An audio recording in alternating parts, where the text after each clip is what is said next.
Hey friends, welcome back to my channel. Quick reflexes. In today's video, we have a Amazon book haul. This is our very first ever Amazon book haul on this channel, and I have quite a few packages to open, so I decided to wait so we can do this together. So we're not going to make the intro too long-winded. We're just going to go ahead and get into it. But before we get into the Amazon, we do have one Barnes & Noble that I snuck up in here, and you all saw it in the last vlog, but we do have Legendborn by Tracy Dion, and we're going to just read over this one more time. It's about after her mother dies in an accident, 16-year-old Bree Matthews wants nothing to do with her family memories or her childhood home. A residential program for bright high schoolers at UNC Chapel Hill seems like the perfect escape until Bree witnesses a magical attack her very first night on campus, a flying demon feeding on human energies.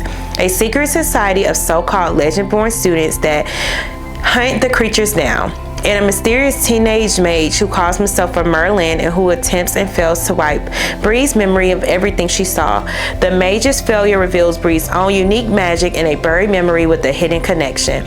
The night her mother died, another Merlin was at the hospital. Now that Bree knows there's more to her mother's death than what's on the police report, she'll do whatever it takes to find out the truth, even if that means infiltrating the Legendborn as one of their initiates. She recruits Nick, a self-exiled Legendborn with his own grudge against the group, and their reluctant partnership pulls them deeper into society's secrets and closer to each other.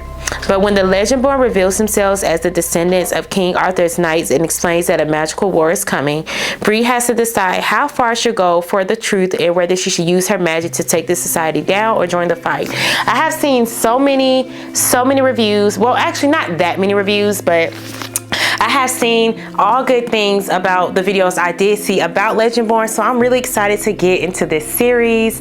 And yeah, and the author is also a Black woman, so we love to support our Black authors.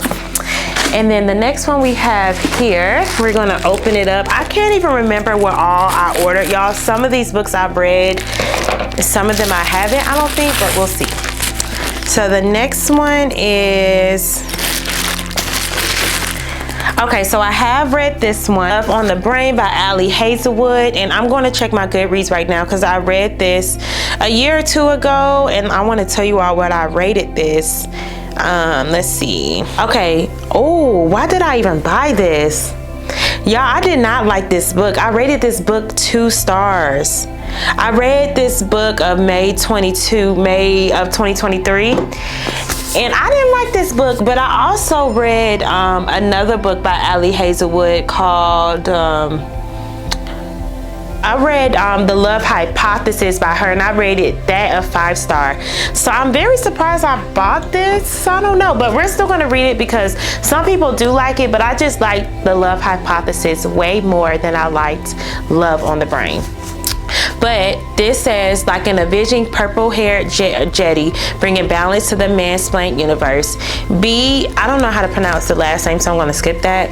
Lives by a simple code. What would Marie Curie do? If NASA offered Marie her dream neuroengineering project, she would accept without hesitation. Duh, but the mother of modern physics never had to co-lead with Levi Ward. Sure, Levi has soul-piercing eyes, and sure, he caught her in his powerfully coated arms like a romance novel hero when she accidentally damsel in distress on her first day in the lab.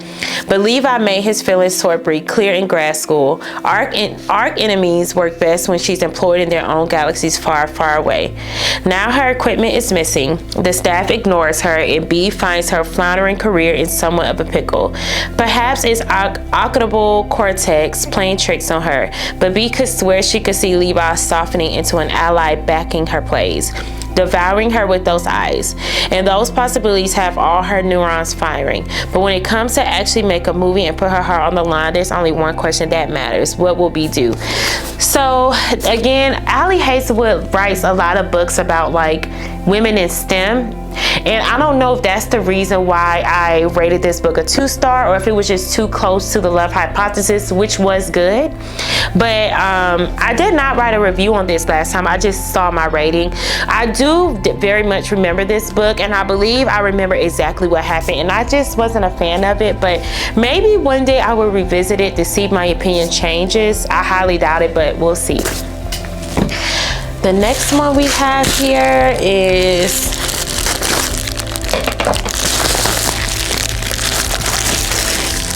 oh, yay! Finlay Donovan is killing it, and I think this is actually the first one. All the Finlay Donovan books are hilarious. Let's see. Yes, this is the first one. I actually rated this a 4-star. I read this in June of 2023. This is such a funny, hilarious thriller. I believe this is a thriller. It's hilarious though. It had me at the edge of my seat. Like, I was legit scared, and I was anticipating on what was going to happen. And she threw in a lot of plot twists there. You thought it was like this person that did it, but then it was actually somebody else. It was very good. But let me read y'all the back of it. It's murder being a hit mom. Finlay Donovan is killing it, except she's really not. As a stressed out single mom of 2 and a struggling novelist, Finlay finds her life in chaos. When Finlay is overheard discussing the plot of her new suspense novel with her agent over lunch, she's mistaken for a contract killer and inadvertently accepts an offer to dispose of her problem husband. Finlay soon discovers that crime in real life is a lot more difficult than its fictional counterpart, as she becomes tangled in a murder investigation. Fast-paced, delicious, witty, and wholeheartedly authentic in depicting the frustrations and triumphs of motherhood. Finlay Donovan is killing it. It's the first in a brilliant new series from award-winning author Casamano. Y'all, this book was so funny, but it was so good. Like, this author did a wonderful job of keeping your attention, keeping you guessing, keeping you laughing. It was so relatable. Finlay is a trip. She's a trip. I read the first one. I read the second one. I believe there was a third one, and then there was a 3.5. So I believe I read all 3, and I didn't read the last half one. But I did rate this 4 stars, and this is something I definitely think you all will enjoy. All right. Oh, this has a couple of books in it. I feel like I've read all these books. I definitely feel like I have. But let's see. Oh my gosh, yes. So Long Shot is in one of these, but I told y'all this in another bookstore vlog. I'm not going to read the back of all these. I'm only going to read the back of Long Shot. But Long Shot, Hook Shot, and Block Shot is a 3-part series.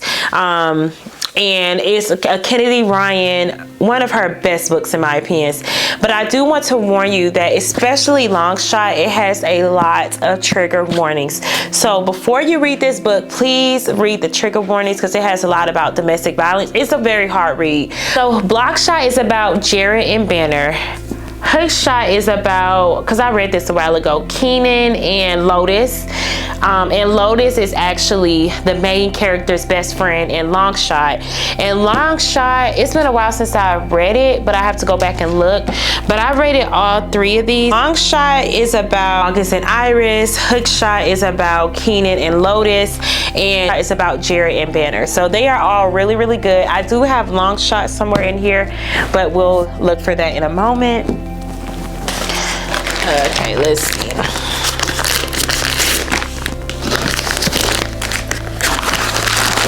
Okay, so the next book we have here is Queen's Move by Kennedy Ryan. I have not read this yet, but this is the 3rd and final book of the Kingmaker series. And I decided to continue on with the series because I just need closure. And Rebel King was really, really good. So I cannot wait to see how the Queen's Move is going to be. So although Lennox and Maxim's stories and the Kingmaker and the Rebel King, it appears the way that the Rebel Queen ended, that their story is done, which it should be because of the way it ended. This book now is going to be about Lennox's friend, which is also her business partner, and whatever she got going on in her love life. So we're going to go ahead and read the back of it and see what it's about. The boy who always felt like mine is the man I can't have. Dig a little and you'll find the photos of me in the bathtub with Ezra Stern. Get your mind out the gutter. We were 6 months old. Pride in one of us might confess we saved our first kiss for each other.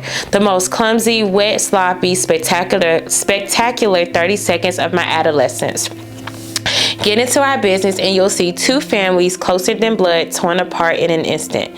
20 years later, my awkward duckling best friend from childhood, the boy no one noticed, is a man who no one can ignore.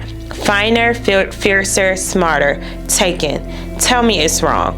Tell me the boy who always felt like mine is now the man I can't have. When we find each other again, everything stands in our way. Secrets, lies, promises. But we didn't come this far to give up now. And I know just the move to make if I want to make him mine. This sounds really good. And I don't know if I ever told you all, no, I'm sure I did. Second chance romance is my favorite like trope ever. So it sounds like this is gonna be like a second chance romance type thing. And it sounds really juicy, y'all. This book has about a little over 340 pages, so I'm excited to read this book. I think this is also going to be on my March's TBR, so we can go ahead and wrap up the Kingmaker series, but it sounds really good. All right.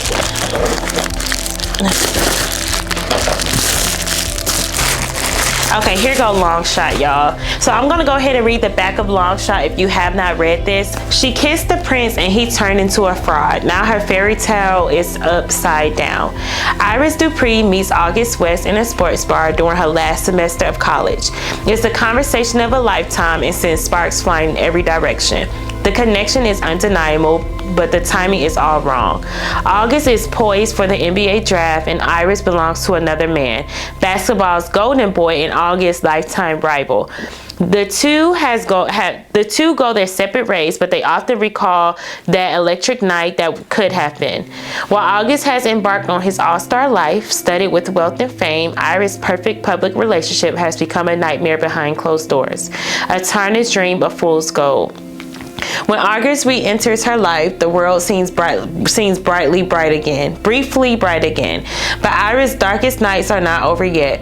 To survive, she must build her own strength and trust that the bond with August can endure after all this time, even when her fraudulent prince has vowed to never let her go. Again, y'all, this book was so good. I rated it 5 stars, but it was so hard to read because it was so triggering. And I haven't went through probably anything that Iris has been through, but I don't think I would ever read it again. This was just like a one book that I'll never forget and that I would highly recommend should you be able to withstand, you know, everything that goes on in the book regarding the trigger warnings. But it is so just beautifully written. Kennedy Ryan is just, I swear she has lived so many lives, because the way that she can write a story and write a book and just make you feel all the feels is just, it's just unheard of. I don't understand how she does it. So we only got about, it seemed like 2 more. I don't even know if this is a book. This don't even feel like a book. I wonder if this is for Ava's party. All right, y'all, and we are on the last book.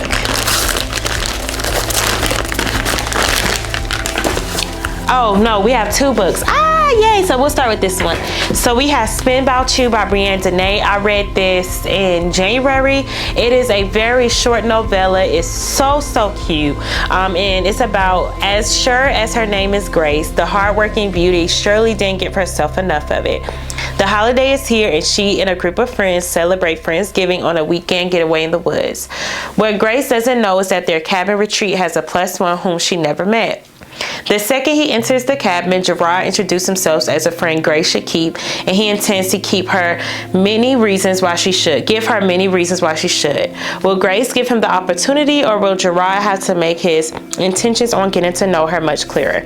Y'all, this was so cute. It was so for the culture. You would feel right at home with these characters, down to the banter, down to the way they were talking to each other. It was just so cute. Such a cute read. I mean, it's very short, y'all. It was only about, how many pages? Only 73 pages, y'all. You can literally fly through this in an hour or 2, if that. So we are now finally down to our last book, which y'all are going to be so happy for me. All my thriller girlies, y'all have been trying to get me to read more thrillers. And next month, we're going to read about The Never Lie by Frida McFadden. So I'm going to read the back because I have no clue what this is about, and I'm excited. Let's see what it's about. It says, sometimes the truth kills. Newlyweds Teresa and Ethan are searching for the house of their dreams. They think they found it when they visit the remote manor that once belonged to Dr. Adrian Hale, a renowned a renowned psychiatrist who vanished without a trace years ago. But when a violent winter storm traps them at the estate, the house begins to lose its appeal. Stuck inside and growing restless, Teresa stumbles on a collection of audio transcripts from Dr. Hale's sessions with patients. As Teresa listens to the cassette tape, she learns about a terrifying chain of events leading up to the doctor's mysterious disappearance. With each tape, another shocking piece of the puzzle falls into place, and a web of lies slowly unravels. But by the time Teresa reaches the final cassette, the one that reveals the entire horrifying story, it will be too late. From New York Times bestselling author Frida McFadden comes in an addictive, unpredictable thriller that will keep you asking the question, what is the truth?